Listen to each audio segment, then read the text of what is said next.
Hello, Ray Phoenix here. Welcome to Let's Play Spyro for Year of the Dragon Part 21. The rocket is ready for launch, so we go launch to the final homeworld of the game, the final main hub of the game, the Midnight Mountain. It's finally midnight now. And our rocket's gonna get intercepted by yet another cutscene, a monster to end all monsters. That's it. The sorceress is finally gonna make her greatest monstrous creation, or greatest monstrous work to date, by creating some monster that's going to eradicate everything that stands against her, making her pretty much all-powerful so no one could defeat her. Now she's confessing what she really wants to do to the dragons, that she wants to kill all the dragons just so she could take something from them, so she could become invincible, essentially, an invincible god, essentially. She's become all-powerful, and now Bianca's trying to realize that this sorceress is nothing but some maniac, some narcissist maniac. And she now realizes that it was a great mistake to be working with this sorceress, so she's gonna leave the sorceress now. Well, she's not really gonna explicitly say that, but she's probably gonna, join our side and become one of our new, what do you call them? Like one of the main heroes of the game, one of Spyro's allies, the Team Spyro versus Team Sorceress. She's on the team that's against the sorceress.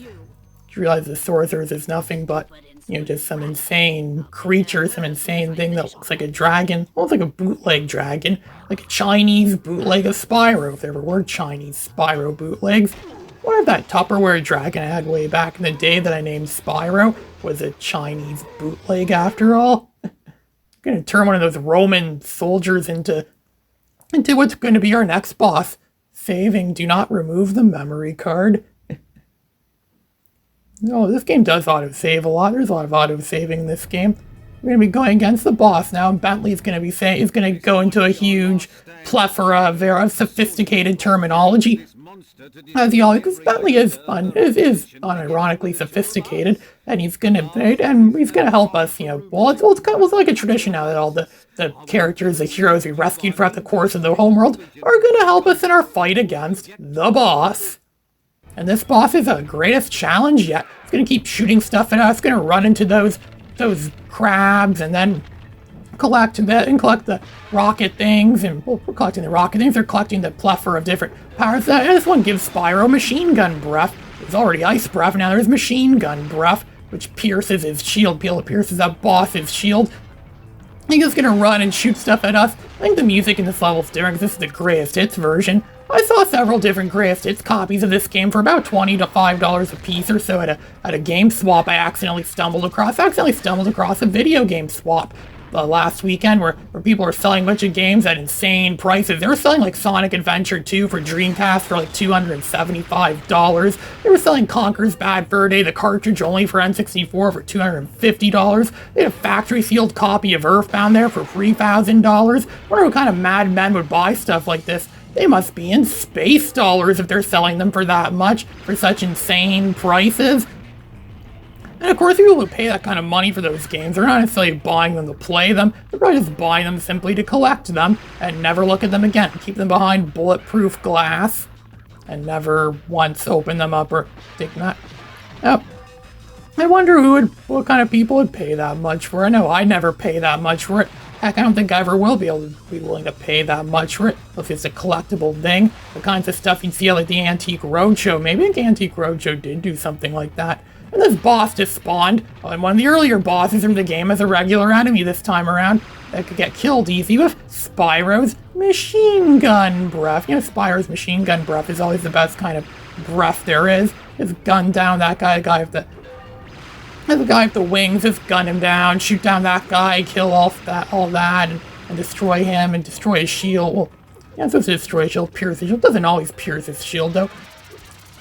And sometimes it hits him, does nothing. Now he's sending that thing from the first level of, I think it was the first level we played, there was that sun thing that was running around, this randomly ran. I think Spyro has the ability to charge. That'd be impossible in the Japanese version of this game, because charging doesn't make Spyro run faster. If there was a Japanese version, that is. This game never got released in Japan. There we go, Rescue James. Probably named after James Bird. Yeah, they made a dragon named after him. Sergeant Bird is one of the greatest heroes in Spyro's Kingdom, Spyro's Dragon Worlds. We can now use this rocket ship to go flying to the Midnight Mountain. And there's going to be an escape scene where Bianca's going to rescue Hunter, that Hunter locked up in this cage. Hi, Bianca. Did you bring any more food? I'm starving. She's going to warn him now about the sorceress' plot, and he's trying to realize now that She's gonna kill turning against the sorceress is probably the best idea she's ever done. Why should I trust you? This could be another trap. You're in a cage, you freak. She thinks this might be some kind of trap, but it's not a trap. We could trust Bianca at this point. Can we? I don't know. Sorceress types can be Or maybe she's secretly the main villain all along, and this was some sort of trick to make us think the sorceress is a villain. That would be the ultimate plot twist, I think. But I don't think Insomniac Games really put those kinds of plot twists into their games yet. At least I don't think they did. Finally, at the Midnight Mountain, the level it's made out of quartz. Everything looks all quartz and shiny, like a quartz crystal. Bianca's gonna come out and warn us about the sorceress's plot. Spyro, I know you don't trust me, but I want to help you. Yeah, now she's like downright confessing that she's downright on our side now. And there's a hidden portal here where the sorceress is gonna make an appearance. I think we actually have enough eggs now, because we need enough eggs to feel the magic needed to open up the portal so we can fight the sorceress. I think we've collected enough eggs at this point. We've pretty much collected almost every single egg you could possibly collect in this game thus far. Just gonna go and refill our health. These games never refill your health after boss fights or after levels, or after any levels really for that matter. And this is also the easiest homeworld in the game to collect all 5 eggs. All 5 eggs that are lying around the homeworld. Just got the first one right there, Saki, another Japanese name in a game that never came out in Japan. Saki, almost makes me think of that guy, that Oroku Saki, that was the Shredder in that Ninja Turtles movie, and they changed his name to a Korean name in the version that was released in Japan, but dubbed in English. Boy, where Master Splinter lived in Korea. Yeah, I don't know, they didn't think they like Japan would have liked their country being depicted in a negative light. And there's this thief running around here. Remember when those thieves, almost like those thieves in the Ninja Turtles movies as they were described. Well, they were making it seem like the Japanese ninjas are thieves, and this guy seems to be a thief too. They didn't make him ninja-like, but he is a thief. We saw him in Spyro 1, we see him again in this game. And we rescued Maken. Yeah, no, that sounds like another Japanese name. What's with the Japanese names in this game? It's almost like they really wanted this game to appeal to the Japanese people, even though it never came out in that country. Spyro's running around here, collecting all the gems and eggs. A bunch of stuff to collect. Cracked wall, we know this way too well at this point. So we could find Billy. Oh, Billy, I'm so scared. I think I just turned my Fruit of the Looms into a fudge factory. So it's a memorable scene in Stand By Me. I haven't seen that movie in a long time. I remembered I don't think it was supposed to be a comedy, but I remembered that scene from it for sure because of how memorable it was. I also just watched Fast Times at Ridgemont High the other day because I found a DVD of it at that first store I work at once a month. It was a pretty funny movie, but it's not something I'd ever want to watch again. The ending was really funny. I didn't realize it made fun of it in an episode of Clerks the Animated Series. It was a pretty funny movie, well, somewhat. And it kind of reminds me a bit of like Bill and Ted, and I've never seen Bill and Ted a long time ago, and a little bit like Wayne's World as well too. There's a character in that movie that's all like Bill from Diary of a Wimpy Kid. Or if the guy who wrote the Wimpy Kid books got his idea from that. And then there's Buddy. Yeah, Buddy Holly. He's probably going to be like Buddy Holly, and people really like to think he'd grow up and become something like that. I bet there are musicians in the Dragon world. We've got most of the eggs in this homeworld. Now, this is where the portal's going to be. It's going to take us to the final boss. I'm just going to congratulate us, saying, yes, we do indeed have enough eggs to go take on the boss right now. We didn't even rescue Agent 9 yet. We didn't do any of the levels really in this homeworld yet. And we can already take on the final boss. We already attack and defeat the final boss, but we're not going to do that just yet. We're still going to rescue the remaining eggs in this level, and the remaining eggs in pretty much all the other levels in this game. 5 out of 5. Looks like we've captured all the eggs in the game.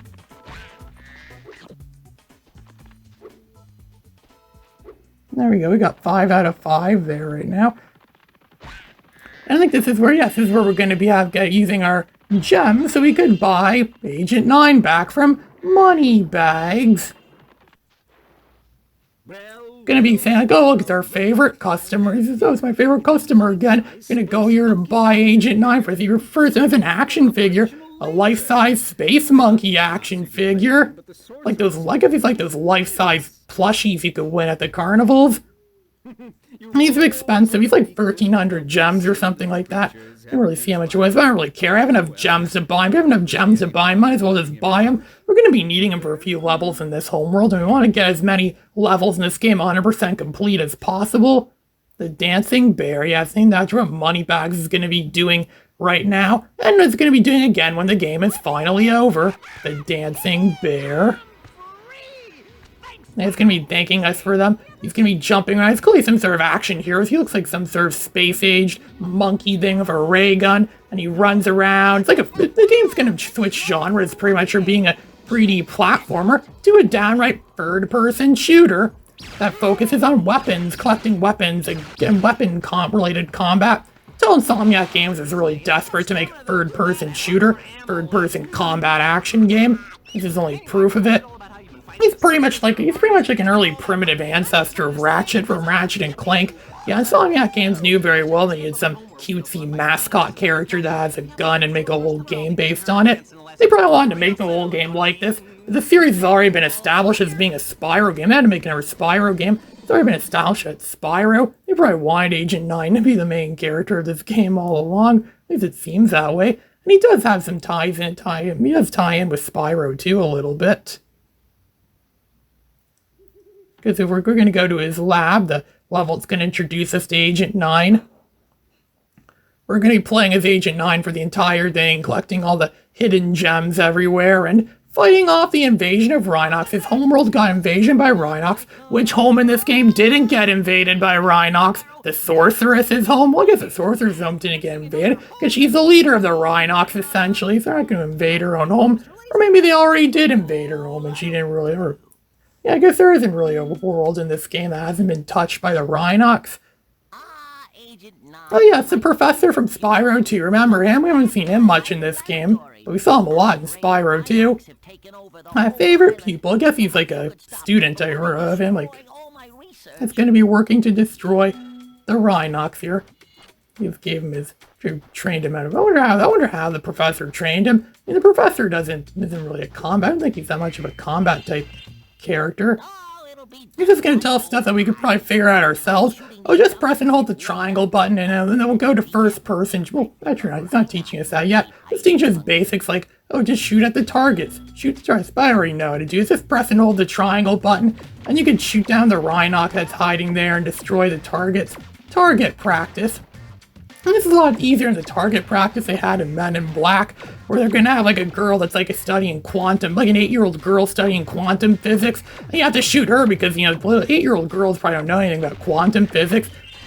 There's a big scary alien, but he was just going to get a tissue. He wasn't dangerous, so don't shoot him.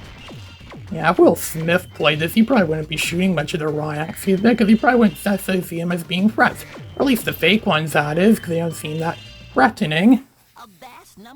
Oh yeah, more Rhinox are waiting over there. It's going to tell us that Spyro's going to be like an infinite, like a machine that shoots out infinite Rhinox, like in that fireworks factory that shot out infinite ninjas.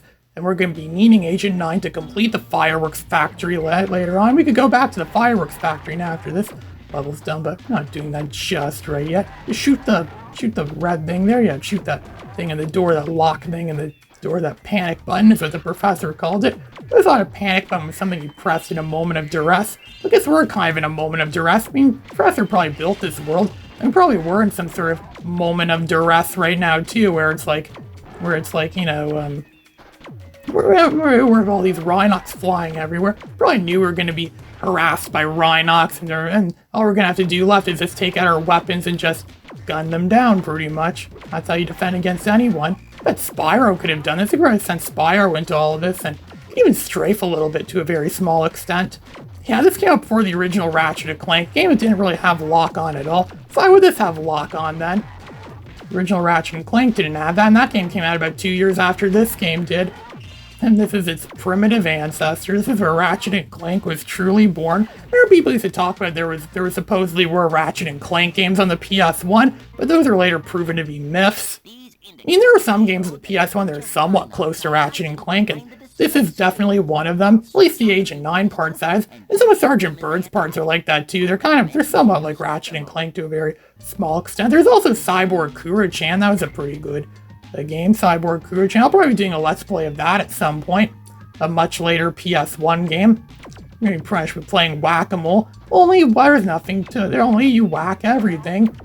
Or carnival shoot 'em up thing where we're just gonna gun down anything that comes up. It's not that intricate. It's really just more weapons practicing. Practicing how to use our guns, our phasers that are gonna be, you know, disintegrating everything they touch. Just hit him once and he's dead. These Rhinocs are pretty weak overall. Just one shot and they're dead. Imagine if Enemies in Ratchet and Clank were like that. Ratchet and Clank games would be much easier. Every enemy just got killed in one hit. There probably wouldn't really be much point in upgrading your weapons then, because your weapons would be pretty powerful. His ray gun's pretty powerful too. This Agent 9 just blasts down everything and plows through everything, collects the gems. You don't even have any health left. Sparks is gone. I'm showing some sort of map of a solar system there.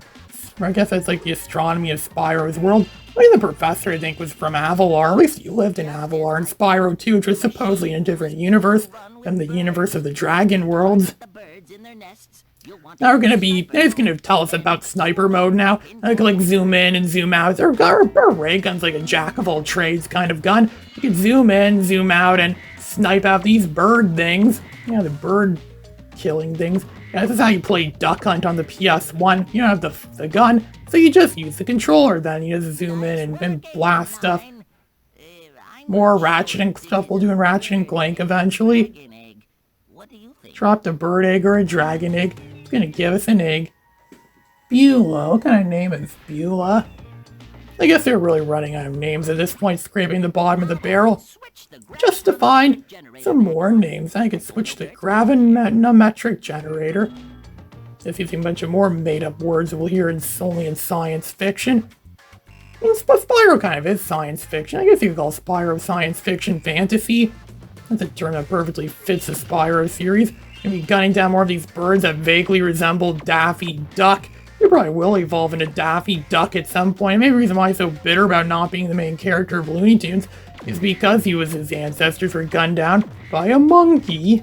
Of course, I don't think there are any monkeys in Looney Tunes, not that I know of, but I know there was also that Bugs Bunny Lost in Time and Looney Tunes Sheep Raider. Didn't see any of those games at the video game swap meet, but I'm pretty sure if I did see them there, it'd probably be pretty pricey, because I know where Looney Tunes Sheep Raiders are pretty expensive. I tried buying it once years ago, but it cost like hundreds of dollars. I thought, nah, no way, it's not worth paying that much money just so you could pretend to be Ralph Wolf and gobble down a bunch of sheep from that Sam Sheepdog. I don't think Ralph Wolf ever won against Sam Sheepdog in the show, or the cartoon, whatever you call it. Some people get ticked when you call it a show, but I don't think it's worth that much for it.